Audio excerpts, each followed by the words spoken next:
Da teoria semiolinguística. É professor emérito da Universidade de Paris 13, atualmente é pesquisador no Laboratório de Comunicação Política e membro do Colégio Britânico do Instituto Nacional de Audiovisual. Situação de poder. Depois, considerar que esse contrato político é um contrato de idealidade social. Ou seja, que o que proponho é uma sociedade ideal. Tender a chegar a essa sociedade ideal. E para isso se desenvolvem certas estratégias. Estratégias de, bom, se pode chamar de Bourdieu, que consiste em falar de uma maneira que ninguém compreende o que se está falando. Em francês temos uma expressão que é língua de madeira. Não sei, he encontrado uma expressão que diz afogar o peixe. Não sei se é uma expressão muito conhecida. Ou seja, falar, mas nunca responder à pergunta, não? Mas responder de maneira que... então não se sabe de que se está falando. Bom, isso é uma das estratégias bem conhecidas dos políticos, não? Que nunca respondem a uma pergunta de maneira direta. Outra estratégia é essa estratégia de negação. Juro que não. Apesar de que sim.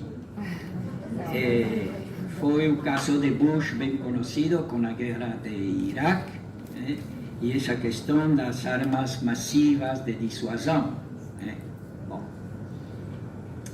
Estratégia de segredo, isso é muito mais interessante. Se basa na ideia de que o povo não pode saberlo tudo, porque se sabe tudo, ele não está na situação de responsabilidade política, não sabe quais são todas as condições da atuação política. Então, se deve manter um segredo. E esse segredo sempre se justifica em nome da razão de Estado, porque é para o bem do povo que não se vai dizer ao povo o que deve saber. Então, isso forma parte das estratégias desse discurso político. E depois estão as estratégias de ignorância,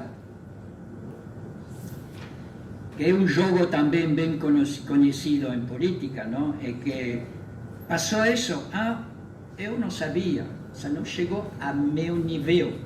É possível que lá embaixo, mas a meu nível não sabia. Não se sabe se é verdade ou não.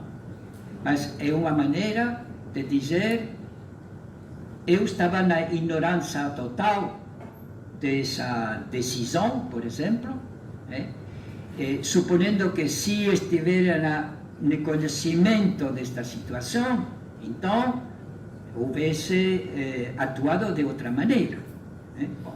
Então, é a estratégia de ignorância. Isso passou na França com essa questão da sangue contaminada, de um instituto de transfusão de sangue que se transfusão de enfermidades muito perigosas. E então, os ministros da saúde, etc., eles disseram: mas não sabíamos o que se estava fazendo no próprio instituto. Então, eles não foram condenados por ignorância. Agora, não se sabe se efetivamente estavam na ignorância. Mas é uma estratégia, não, de poder dizer que eu não sabia.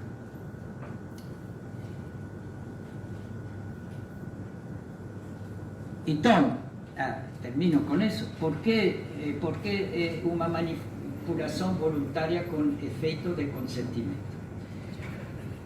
Porque, finalmente, no regime democrático, como se decide uma situação? Por maioria. Então, se deve aceitar o fenômeno da maioria. É uma maneira de consentir que essa atuação política pertence a esse projeto político por o qual eu votei. Então, a priori, o voto é um ato ao mesmo tempo de confiança. Mas, como eu dizia, essa confiança se deve acompanhar de um controle. Então, a questão é saber se uma sociedade tem meios para fazer esse controle, que não somente seria controle de sair na rua para protestar, senão de se organizar para poder, como o que era a democracia ateniana, para poder fazer que, se o povo não está contente dos dirigentes, votar os dirigentes. Né? É possível ou não é possível? Fora do voto. Essa é a questão. Mas é consentimento, nesse sentido, devem compreender consentimento nesse sentido, do processo democrático próprio, com respeito à maioria. Agora, há uma manipulação voluntária com efeito de mistificação, se pode falar de mistificação, que consiste em lançar voluntariamente uma falsa informação. Isso está à base, é uma tática bem conhecida, sobretudo em tempos das guerras, que se lançam informações falsas para tranquilizar a população, por exemplo, não? Ou para desmoralizar o inimigo. Essas são táticas bem conhecidas no tempo de guerra. Ou desacreditar o adversário, e aí aparecem as fake news. Toda essa informação, se sabe o que passou com Trump nos Estados Unidos, essa possibilidade, essa atuação bem conhecida agora, por exemplo, da parte das redes russas, no tempo eleitoral nos Estados Unidos, etc. Então, pode ser, então se pode falar de mistificação, porque nesse caso é uma falsa informação. E se faz de maneira voluntária, não? Para conseguir, por exemplo, a eleição. Também para denunciar uma mentira mentindo, que é uma perversão total, não? Foi o caso de Bush, como dizia antes, não? Na guerra, na coisa das armas massivas de dissuasão, que eles montaram toda uma mentira para convencer a gente de que no Iraque existiam armas de dissuasão massiva, armas químicas, etc. E não era verdade, e sabiam que não era verdade. Então, é uma maneira de denunciar uma mentira mentindo.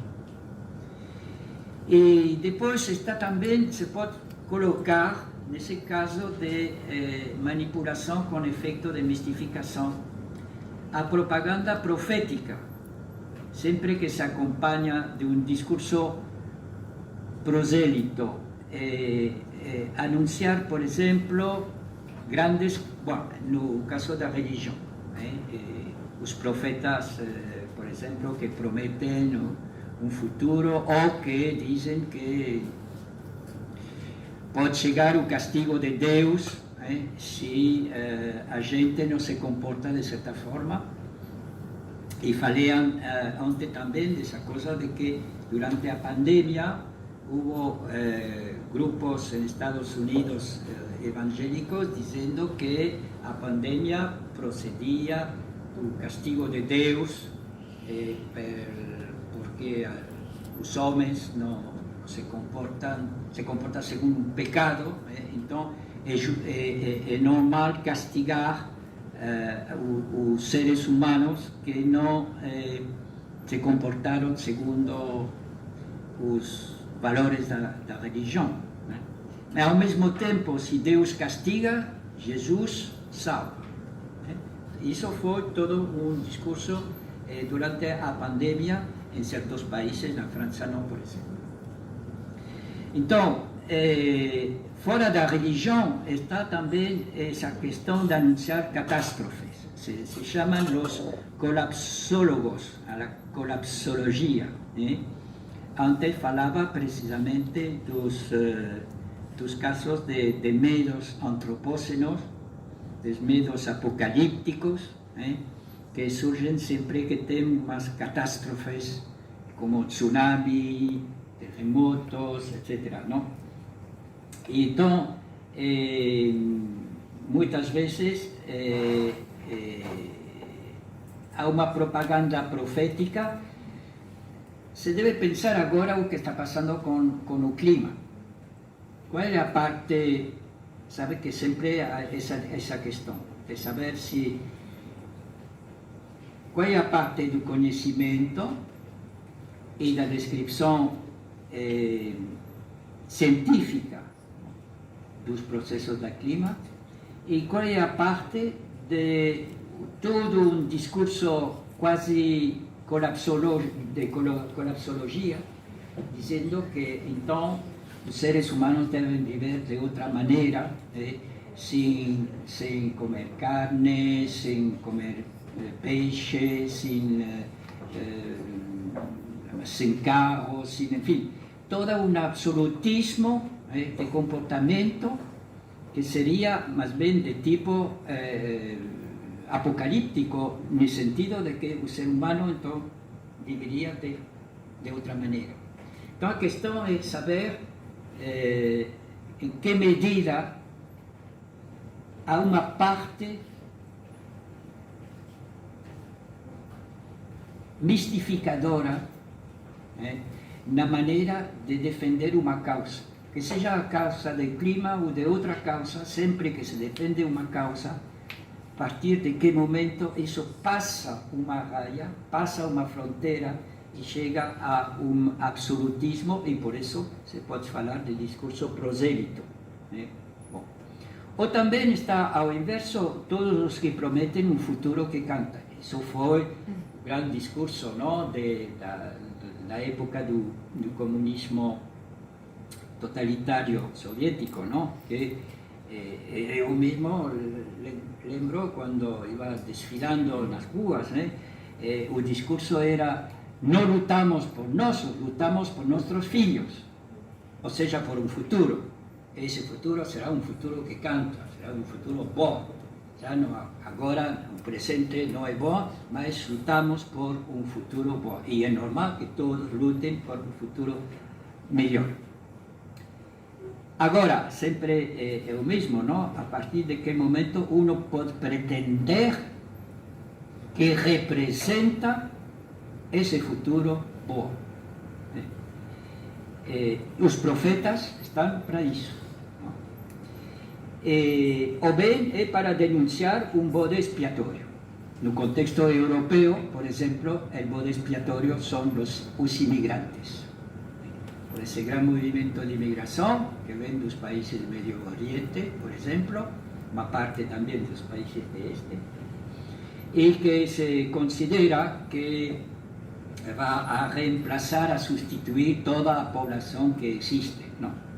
Então se denuncia esse inimigo, e se desenvolve todo um discurso mistificador, dizendo que essa é a causa de nossas desgraças. Então, isso passa muitas vezes a ser um discurso doutrinal. E isso está a questão.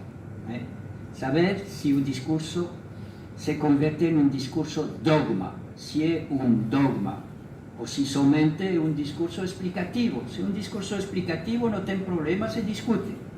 Mas agora, se se apresenta como um discurso dogma, que não tem solução, que não tem verdade fora desse discurso, então sim se pode falar desse efeito mistificador. O discurso doutrinal é o pior de todo, porque é uma expropriação de si mesmo.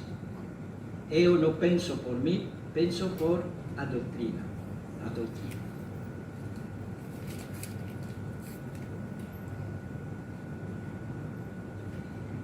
Então se pode terminar com esse tipo de manipulação que se vai chamar manipulação involuntária com efeito de inquietude.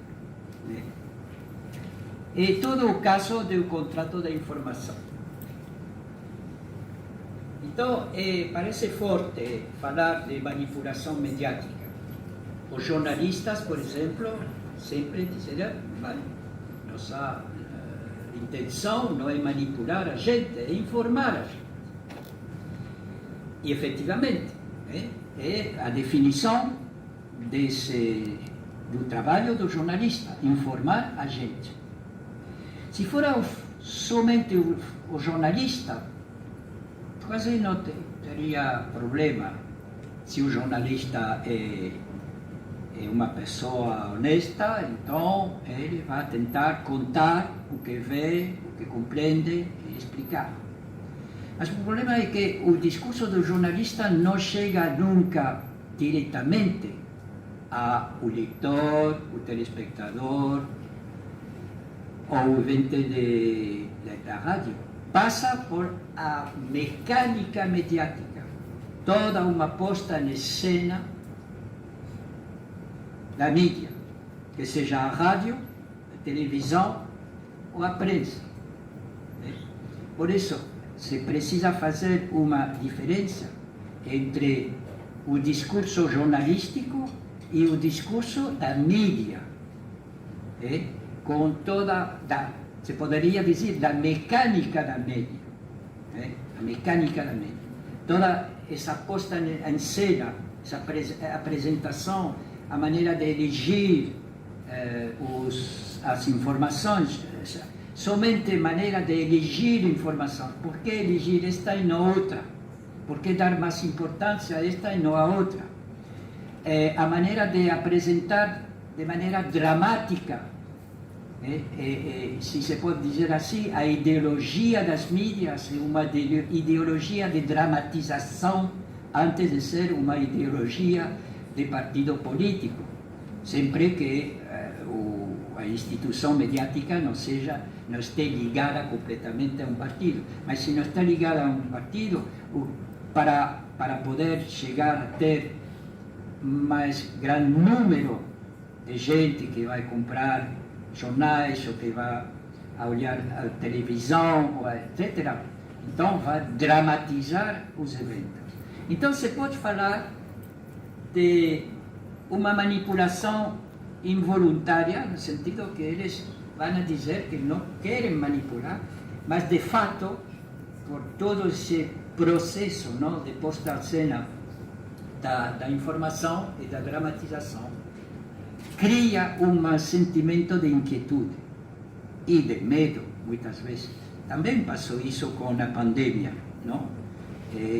Vocês podem lembrar toda essa discussão sobre os números de mortes, sem saber se essas mortes eram do Covid ou se era porque a gente já tinha uma enfermidade forte, etc., não? Mas globalizar os mortes é aumentar a dramatização da informação. E todas as discussões entre o poder científico e o poder político. Quem tem razão? Os científicos ou os políticos? Que cada um tem sua razão de ser e não vai funcionar da mesma maneira. Então, muitas vezes, as mídias vão dramatizando o que deve ser um diálogo entre o conselho científico e os dirigentes políticos, passa a se apresentar como uma luta, dramatizando, não? A relação entre os científicos e o político, etc. Então, se pode falar dessa manipulação mediática com inquietude, uma manipulação soft, pela maneira de selecionar os eventos, sobretudo os conflitos e os dramas, processo de repetição constante, repetir o número de mortos, repetir o número. Então, isso aumenta a inquietude, relação dramatizadora, falando das vítimas, falando também da compaixão com agentes, enfermeiras, etc., que estiveram trabalhando para evitar mortos, não? a exposição dos debates, que em vez de que os debates normalmente, não? Saber em que consiste um Covid, em que consistem suas consequências, etc., pois fazer um conflito, uma polêmica entre os especialistas e os políticos, e entre os especialistas eles mesmos, como tivemos na França com o famoso professor Raoult. E depois também se pode colocar dentro desse tipo de manipulação involuntária com efeito de virtude os rumores. A característica do rumor é que não se sabe de onde vem. A fonte é desconhecida. Isso quer dizer que não se pode imputar a responsabilidade que esteve na fonte esse rumor.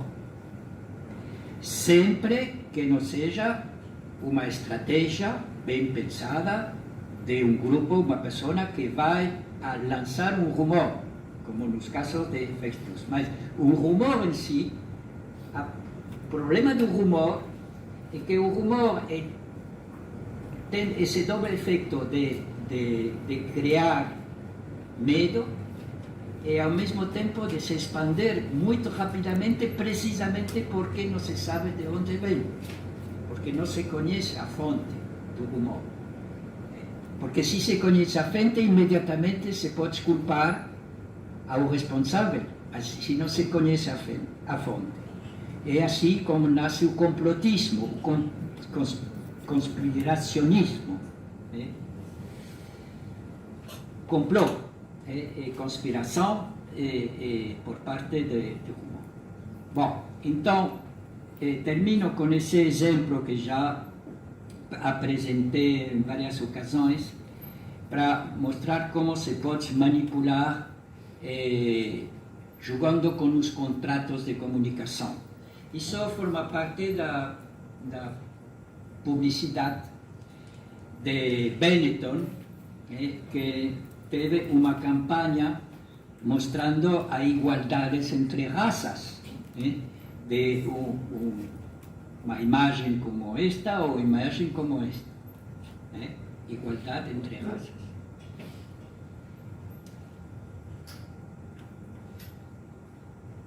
O problema é que isso pertence da categoria do contrato que eu chamei de promocional, ou seja, de campanha humanitária, para incentivar o povo, a gente, não? De considerar que todas as raças são iguais. Um dever de solidariedade moral, para lutar contra as discriminações, lutar contra os racistas, etc. Mas isso é para vender roupa. Ou seja, que é mais bem contrato publicitário, comercial. Isso é um engano. Isso é um engano, não? É fazer passar uma publicidade comercial através ou com a aparência de uma propaganda humanitária, de uma campanha humanitária. Isso é engano. Bom, então terminamos com umas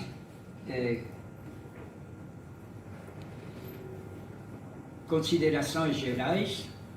Que todo o discurso de persuasão não é forçosamente manipulativo. Que a manipulação se julga em função das condições de enunciação e então dos contratos de comunicação. Que o discurso de manipulação se caracteriza quando aparece um engano, como esse último exemplo que acabo de dizer, mas são graus de engano. E o problema de engano está nessa questão do consentimento, que se pode entrar na via do consentimento, então pode ser um engano, a vezes, muito perverso. que diria Lacan. E a natureza do engano depende das situações e desses contratos de comunicação. De aí as crises das quais falei ontem na UFRJ, crise de comunicação, crise de saber e crise de confiança. E por quê? Porque quando uma pessoa se dá conta de que é todo um jogo manipulativo, então perde confiança em muitas coisas.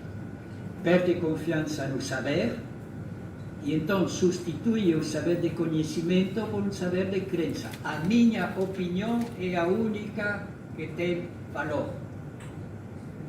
Se outro tem uma opinião, pode ter uma opinião e não vou discutir com sua opinião. Senão, por quê? Porque minha opinião é a que prevalece. Isso é crise do saber. Crise de confiança com respeito à própria democracia. Ou seja, se penso que todos os políticos não manipulam, como quando se diz todos os políticos são corruptos. Bom, que fazemos então? Mas se penso isso, então já não tenho nenhuma confiança no processo democrático mesmo. E crise de comunicação, precisamente pelas redes sociais, porque pelas redes sociais circula tudo, circula verdades, circulam coisas falsas, completamente falsas, circulam fake news, e com essa característica das redes sociais que não se sabe com quem se comunica.